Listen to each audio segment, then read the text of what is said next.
आज के लेक्चर में हम डिस्कस करेंगे डिबेंचर्स क्या होता है और फिर उसके हम फीचर्स डिस्कस करेंगे और फिर साथ में टाइप्स। मतलब इसमें 3 टॉपिक हम कवर करेंगे। कुछ प्रैक्टिकल्स एग्जांपल्स भी लेंगे जिससे आपको समझ में आए कि हाँ डिबेंचर्स क्या होता है, कौन इशू करता है, कब इशू करता है, क्या होता है रियल डिबेंचर्स। ठीक है, सो पूरा वीडियो ध्यान से देखिएगा। इससे पहले मैंने ऑलरेडी प्रेफरेंस शेयर्स जो होता है उसके फीचर्स, इक्विटी शेयर्स उसके टाइप्स, इवन जो है बोरोड फंड क्या होता, ओन कैपिटल क्या होता है, फर्स्ट लेक्चर जिसमें हमने शेयर्स का डिस्कस किया था। तो अगर आपने वो first lecture, second, third lectures नहीं देखा है तो आप देख लीजिए, उसके बाद फिर ये वीडियो कंटिन्यू कीजिए। ठीक है, तो हम डिबेंचर डिस्कस करने से पहले हम डिस्कस कर लेते हैं source of borrowed fund. Borrowed fund क्या होता है और बोरोड कैपिटल क्या होता है। फंड बेसिकली है कैपिटल, ठीक है, जो पैसा होता है जिसको हम लोग पैसा मनी बोलते हैं। ठीक है, बोरोड कैपिटल मतलब होता है कि जब कोई कंपनी क्या करती है, लोन लेती है किसी थर्ड पार्टी से, तो वो क्या कहलाता है, बोरोड कैपिटल कहलाता है। जैसे एग्जांपल के तौर पे आपने अपने फ्रेंड से उधार लिया, ठीक है, तो वो क्या हो गया, बोरोड कैपिटल हो गया। कहाँ से लिया, अपने फ्रेंड से लिया। अगर आपने उधार लिया अपने रिलेटिव से तो वो क्या हो गया, बोरोड कैपिटल। आपने कहीं बाहर से बोरोड किया है, ठीक है, तो borrowed capital basically external source होता है। ठीक है, जहाँ पे कंपनी क्या करती है, लोन बोरो करती है, ठीक है, पैसा बोरो करती है। क्या करने के लिए, बिजनेस एक्टिविटीज़ को बढ़ाने के लिए, बिजनेस एक्टिविटीज़ को चलाने के लिए। अब जैसा मान लीजिए टाटा कंपनी है, रिलायंस कंपनी है, हिंदुस्तान यूनिलीवर कंपनी, ऐसे बहुत सारी कंपनीज हैं इंडिया में, राइट। तो उनके शेयर भी ऑलरेडी लिस्टेड है, उन्होंने ऑलरेडी कैपिटल रेज कर लिया है इक्विटी शेयर से, प्रेफरेंस शेयर से। नाउ उनको और थोड़ा पैसा चाहिए, बिजनेस को और एक्सपांड करना है, ठीक है।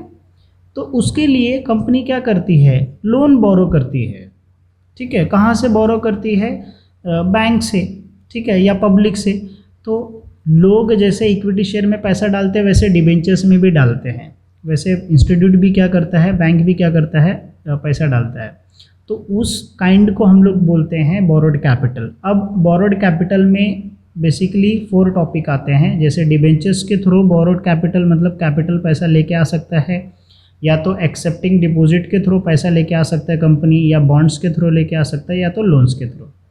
ठीक है, ये 4 तरीके हैं जिससे कंपनी क्या करती है, पैसे को जो है बोरो करती है। ठीक है, इन दिस फॉर्म, डिबेंचर्स के फॉर्म में। तो हम लोग ये डिटेल में डिस्कस करेंगे। बॉन्ड्स का ऑलरेडी हमने डिस्कस कर लिया है, ठीक है। लोन्स का भी ऑलरेडी हमने डिस्कस किया है, अगर आप प्रीवियस वीडियोस मेरे देखेंगे तो, ठीक है। सो आई एम श्योर आपको समझ में आ गया बोरोड कैपिटल। तो ये सोर्सेस ऑफ बोरोड कैपिटल, तो ये इतने सोर्सेस है जहाँ से कंपनी क्या करती है, लोन्स मतलब जो कैपिटल है वो बोरो करती है। ठीक है, नाउ अब ये बोरोड कैपिटल का जो है जब इशू होता है, लाइक जब इशू किया जाता है, तो इसमें बोरोड करने से पहले बोर्ड ऑफ डायरेक्टर की रजा मंजूरी ज़रूरी है। और जब मीटिंग होता है, एनुअल जनरल मीटिंग, तो उस मीटिंग में ये डिसीजन लिया जाता है जिसमें बोर्ड ऑफ डायरेक्टर क्या करते हैं, बेसिकली डिस्कस करते हैं, फिर बाद में क्या करते हैं, वो अप्रूव करते हैं। ठीक है, सो नाउ यू अंडरस्टूड कि व्हाट इज़ बोरोड कैपिटल। ठीक है, बाकी आप मीनिंग यहाँ पे देख सकते हैं। जैसे मैंने आपको बताया कि कंपनी का बिजनेस जो ओन कैपिटल है, जो इक्विटी शेयर से, प्रेफरेंस शेयर से पैसा ले कंपनी ने जो डाला है, वो पैसा उतना सफिशिएंट नहीं है कि बिज़नेस को चलाए। उसके लिए कंपनी क्या करती है, जो जैसे जॉइंट स्टॉक कंपनी मैंने बताया, Reliance company, Tata company, Hindustan Unilever, ये सब कंपनी क्या करती है, कैपिटल को बोरो करती है। ठीक है, ताकि जो ओन कैपिटल है और बोरोड कैपिटल अगर हम लोग बोरो करते हैं तो उस सप्लीमेंट हो जाता है। मतलब ओन कैपिटल हमारे पास पैसा था ऑलरेडी, ठीक है, और हमने बोरो कर लिया, तो अभी हमारे पास ढेर सारा पैसा हो गया, तो उसको हम अच्छे सही तरीके से यूटिलाइज कर सकते हैं बिजनेस को एक्सपांड करने के लिए। ठीक है, आई एम श्योर आपको समझ में आ गया रहेगा। ठीक है, चलो हम लोग अभी डिबेंचर्स के बारे में डिस्कस करते हैं। What is debenture. देखो कुछ कीवर्ड है वो आपको याद रखना है। Debentures is a kind of loan. Debentures क्या है, एक लोन की तरह है, जिसको हम लोग लोन बोलते हैं ना, पैसा जैसे बैंक देता है लोन, उस तरीके से डिबेंचर्स को भी हम लोग काइंड ऑफ लोन बोलते हैं। ठीक है, लेकिन यहाँ पे क्वेश्चन आएगा, डिबेंचर्स कौन इशू करता है। डिबेंचर्स जो है कंपनी इशू करती है। ठीक है, ओके, किसको इशू करती है, जिससे पैसा वो बोरो करेगी। जैसे मान लीजिए कि पब्लिक से बोरो कर रही है, ठीक है, तो कंपनी क्या करेगी, डिबेंचर इशू करेगी किसके लिए, पब्लिक के लिए, ठीक है। Now the question, sir debentures क्या होता है, डिबेंचर्स काइंड ऑफ लोन, लेकिन सर इसको समझने के लिए कैसा, जैसे प्रैक्टिकल में हम लोग थोड़ा डेफिनेशन देख लेते हैं। डिबेंचर्स एक, अगर हम लोग लैटिन वर्ड से देखें तो डिब्रे होता है, जिसका मतलब होता है वो that is obligation to repay, ठीक है। अब हम लोग थोड़ा प्रैक्टिकल देख लेते हैं। देखो डिबेंचर्स जो होता है एक डॉक्यूमेंट्स होता है और एक सर्टिफिकेट होता है। क्या होता है, एक सर्टिफिकेट होता है जिसमें क्या किया जाता है, मेंशन किया रहता है, जैसे शेयर की तरह कि भाई कितने का शेयर है, उस कितना वैल्यू है उसका, इक्विटी मतलब उसका जो फेस वैल्यू कितना है, इशू वैल्यू कितना है, कितना क्वांटिटी बाय किया। सेम वे डिबेंचर्स में भी क्या होता है, उस सर्टिफिकेट में मेंशन किया रहता है कि कंपनी कौन सी कंपनी है, किसको इशू कर रही है, उसका फेस वैल्यू क्या है, दैट मीन्स इनिशियल वैल्यू क्या है, ठीक है, और उसका इंटरेस्ट कितना होगा। जैसा हम लोग यहाँ पे प्रैक्टिकल देख लेते हैं, देख लीजिए ये कंपनी है, ठीक है, ये कंपनी ने डिबेंचर इशू किया है, ठीक है, कितने का इशू किया है वो अमाउंट यहाँ पे मेंशन रहता है, टोटल अमाउंट कितना किया है वो मेंशन रहता है। कभी रिडीम होगा, मतलब इसको कभी अपन कैश में, लिक्विडिटी में कैसे कब कन्वर्ट कर सकते हैं इसको, तो ये डेट भी मेंशन किया रहता है, ठीक है। इसमें कितने % से इंटरेस्ट होगा वो भी मेंशन किया रहता है, ठीक है। कभी तक जाएगा वो payment, first payment, second payment जो रहता है, नेक्स्ट पेमेंट, वो सब इसके अंदर मेंशन रहता है। नाउ आपका यहाँ पे क्वेश्चन क्लियर हो गया, डिबेंचर्स कौन इशू करता है, कंपनी इशू करता है, किसको, जिससे पैसा वो बोरो कर रहा है। What is debenture, debenture is a kind of loan और अ डॉक्यूमेंट्स और एक्नॉलेज डेट। अब एक्नॉलेज डेट क्या होता है, डेट मतलब होता है कर्जा, जिसको हम लोग डेप्ट भी बोलते हैं, इसको डेट भी बोल सकते हो आप, ठीक है, प्रोनाउंसिएशन में। सो डिबेंचर्स क्या होता है, एक डॉक्यूमेंट्स होता है और सर्टिफिकेट होता है जिसके अंदर क्या होता है, डिटेल मेंशन किया रहता है about the debt, about the borrowed amount और बोरोड कैपिटल, ठीक है। तो समझ में आ गया आपको। ना यहाँ पे डेफिनेशन हम लोग देख लेते हैं। सो डिबेंचर्स इज अ डॉक्यूमेंट्स, ये क्या है, डॉक्यूमेंट है, जो कौन देता है, कंपनी देता है। जैसे मैंने आपको बताया डिबेंचर कौन इशू करता है, कंपनी इशू करता है, ठीक है, किसके, as a evidence of the debt. जैसे मैंने आपको बताया कि कंपनी डिबेंचर इशू करता है तो उसमें सब सारी चीज़ें डिटेल मेंशन की रहती है कि कितने का डिबेंचर है, कितना टोटल वैल्यू है, वो सारी चीज़ें, ठीक है। किसको इशू करती है, होल्डर, मतलब जिससे वो लोन बोरो कर रही है, ठीक है। जैसे पब्लिक यहाँ पे लिया, आप यहाँ पे बैंक भी ले सकते हो आप, ठीक है। सो वो होल्डर को इशू करती है। और usually arising out of loan, basically एक काइंड ऑफ लोन होता है जो most commonly secured by the charge. ये सिक्योर्ड होता है, सिक्योर्ड मतलब जिसका गारंटी होता है कि भाई इसका रीपेमेंट मिलेगा, इसका रीपेमेंट जो भी इसका इंटरेस्ट है वो कंफर्म मिलेगा एक तरीके का, ठीक है ना। इसको समझने के लिए हम लोग थोड़ा सा और समझते हैं। देखो डिबेंचर्स में जो लोग इन्वेस्ट करते हैं, ठीक है, उनको हम लोग बोलते हैं क्रेडिटर ऑफ द कंपनी। मतलब जो लोग पैसा दे रहे हैं, जैसे पब्लिक पैसा दे रही है तो पब्लिक क्या हो जाएगी, क्रेडिटर हो जाएगी, ठीक है। उसके बदले डिबेंचर्स में क्या रहेगा, वो डेटर, सारी डेट का सारा डिटेल मेंशन रहता है। तो ये कीवर्ड भी रहेगा तो भी आप समझ के रखिए। और ये सिक्योर्ड होता है। अब ऐसा मान लीजिए कि आपने किसी को लोन दिया है, तो जैसे बैंक वाला जब लोन देता है तो लोन के साथ उसको क्या मिलता है, इंटरेस्ट मिलता है। तो सेम वे जब आप डिबेंचर में इन्वेस्ट करोगे तो उसके बदले आपको क्या मिलेगा, इंटरेस्ट मिलेगा। सो क्रेडिटर को क्या मिलता है, इंटरेस्ट मिलता है। और जब डेट मेच्योर्ड, मतलब जब डेट पूरा हो जाएगा, उस पर्टिकुलर डेट को कंपनी क्या करती है, पूरा उसका फंड भी वापस कर देती है जो इन्वेस्टर्स रहते हैं, जो भी क्रेडिटर्स रहते हैं, ठीक है। जैसे शेयर होल्डर रहते हैं, हम लोग शेयर में इन्वेस्ट किया तो इसमें डिबेंचर्स में क्रेडिटर बोलते हैं हम लोग इसको, ठीक है।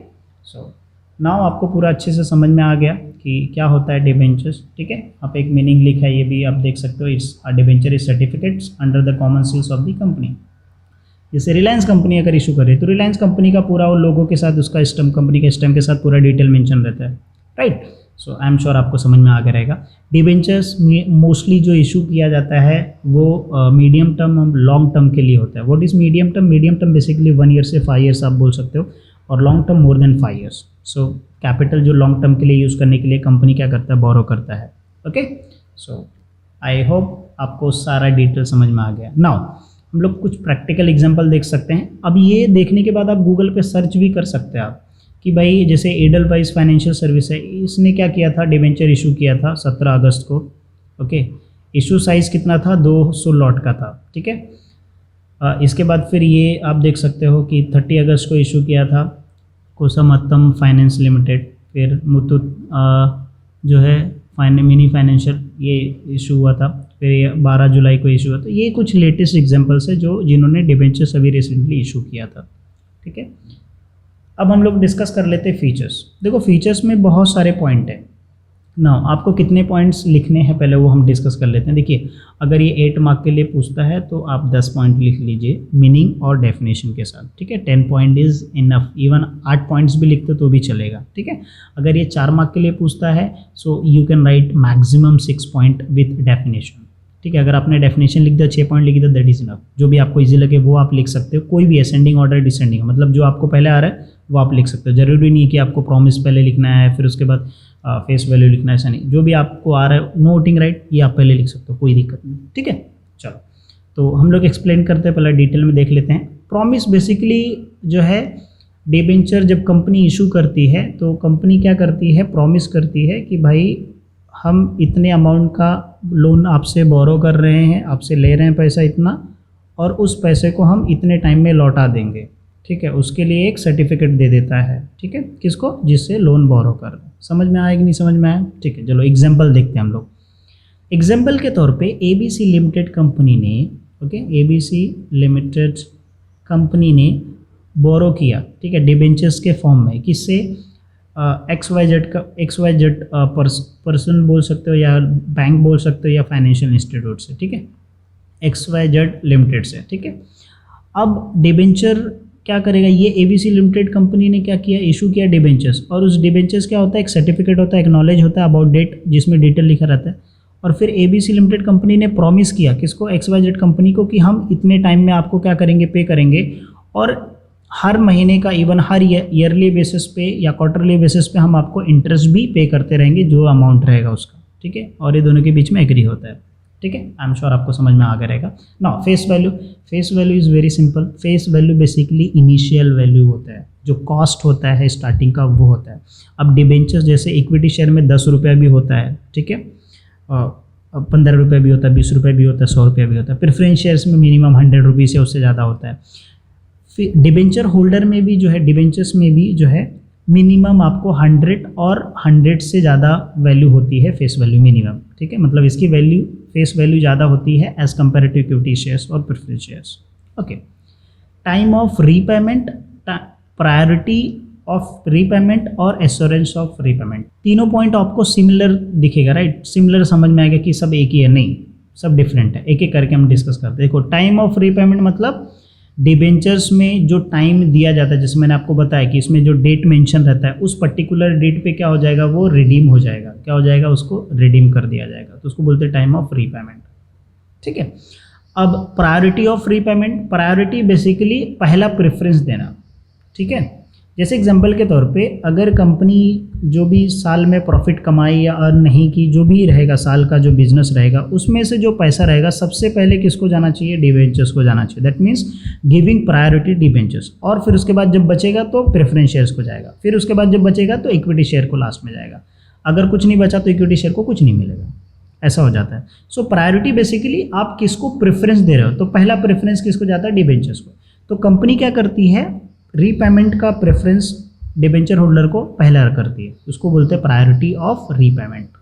ठीक है, मतलब आपने 2 से लोन लिया है, 4 2 से लोन लिया है, ठीक है, उसमें से जो आपका जो अच्छा दोस्त है या जो ज़रूरी जिसको पैसे का ज़रूरत, उसको बोल के रखे हो आप कि पहले मैं आपको पे करूँगा, तो उसमें आपने फर्स्ट फ्रेंड को जो पे किया वो क्या हो जाएगा, प्रायोरिटी हो जाएगा। फर्स्ट प्रायोरिटी आप फर्स्ट जिसको पे किए उसको प्रायोरिटी ऑफ रीपेमेंट बोलते हैं। ठीक है, अश्योरेंस बेसिकली एक तरीके का बोल सकते हो कि प्रॉमिस होता है, एक तरीके का आप जो है इसमें विश्वास देते हो कि कंपनी क्या करती है, जिससे पैसा लेती है उसको विश्वास देती है कि भाई हम आपको रीपेमेंट करेंगे इस पर्टिकुलर डेट पे। जैसे आपको लोन लेना है तो आप अपने दोस्त से लोन लिया तो आपने उसको विश्वास दिया कि भाई मैं तेरे को 2 महीने के बाद पेमेंट कर दूंगा, तो ये क्या होता है, एश्योरेंस होता है। ठीक है, तो कंपनी क्या करती है, एश्योरेंस देती है किसको, जो क्रेडिटर्स को। Who are the creditor, creditor are the investor, जो डिबेंचर्स में क्या करते हैं, पैसा डालते हैं। ठीक है, डिबेंचर्स होल्डर। ओके,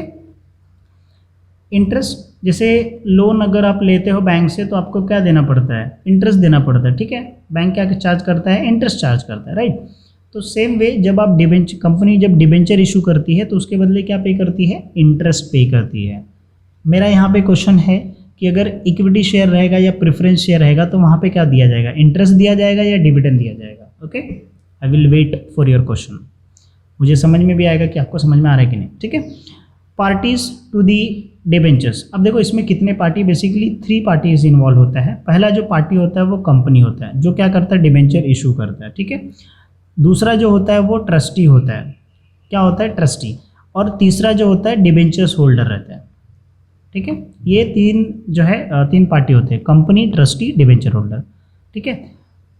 कंपनी क्या करती है, डिबेंचर इशू करती है। ट्रस्टी कब होना चाहिए, जब अगर कंपनी 500 से ज़्यादा डिबेंचर इशू करती है तो उस टाइम पे 500 ज़्यादा से लोगों कंपनी अगर इशू करती है 500 से ज़्यादा, तो उस टाइम पे ट्रस्टी होना ज़रूरी है। उसका फिर सिग्नेचर वहाँ पे फॉर्म करना ट्रस्टी रिक्वायरमेंट होता है, क्योंकि 500 से ज़्यादा कंपनी जो इशू कर रही है, मतलब क्वांटिटी नहीं, कितने लोगों से वो कितने अलग अलग जगह से जो है पैसा जुटा रही है, ठीक है, इन डिफरेंट फॉर्म्स।